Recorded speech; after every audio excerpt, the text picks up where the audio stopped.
Well, if you grew up like me in the 70s and the 80s, you understood what lack was if your family just didn't have what everybody else has had. So that was a time of designer labels. I remember Lee jeans were big in the beginning. Like if you went to school and you wanted to be up on the fashion, you had your Lee bell-bottom jeans. Who remembers those? I remember them clearly. And I remember my parents couldn't get them for me right away. So it took some time. But then when I finally got my mother to take me down to Jamaica Avenue to VIM, y'all remember that, right? If you grew up in Queens, you know Jamaica Avenue, you know VIM. I got my one pair of Lee bell-bottom jeans. One pair. And I loved those jeans, man. I wore them at least twice a week, maybe 3 times a week. And I remember one day I was in school and I had these jeans on and I had worn them the day before too. So I put them on again, went to school. And somebody said, "Didn't you wear those jeans yesterday?" And I immediately lied. I said, "No, this is a different pair."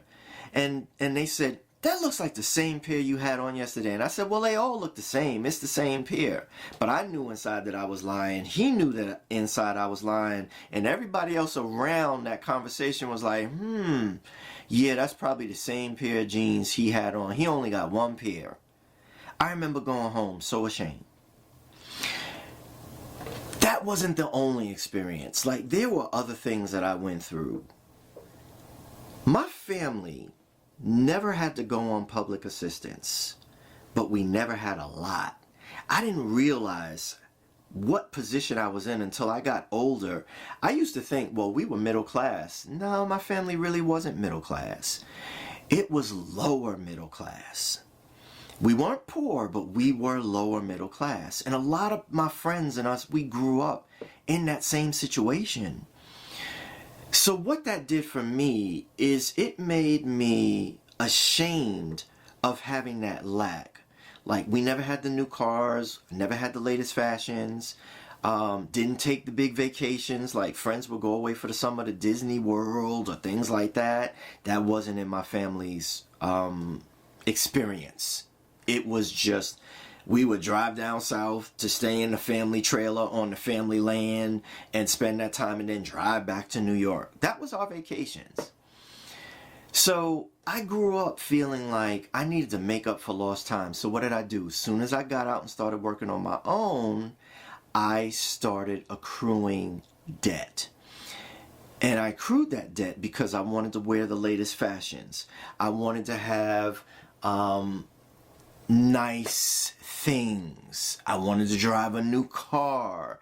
And so I went into a dealership when I got my first real job, and I let them bury me in $10,000 worth of new car debt for a car that I hated and was a showroom model with no bells and whistles in it, and the guy sold it to me at sticker price. Lesson learned. And I continued that behavior until it culminated in me losing my job, my son being born, breaking down in tears, realizing I had nothing, and just surrendering to bankruptcy. And that left a mark. So here's what you can do to deal with that unrealistic shame that comes from not having what everybody else has. Here's the reality. Most people are living paycheck to paycheck in this country. So don't be fooled by the outward view that they're putting out. Recognize that your everyday millionaire is the guy on your block who's driving the used car, who's not looking fancy.